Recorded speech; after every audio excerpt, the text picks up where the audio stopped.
Hello, in front of me I've got CHUWI HiPad X. In this video I'll show you how to manage Google Pay app. In the beginning, let's enter Google Pay. Select account.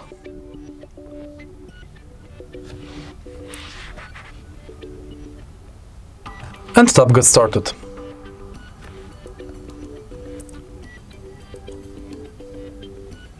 As you can see, from the homepage of Google Pay, you can add payment method and different types of cards. If we go to menu, we've got access to all of our payment methods, full list of participating banks,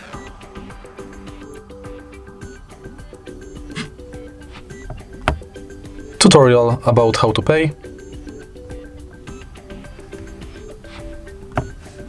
and our activity.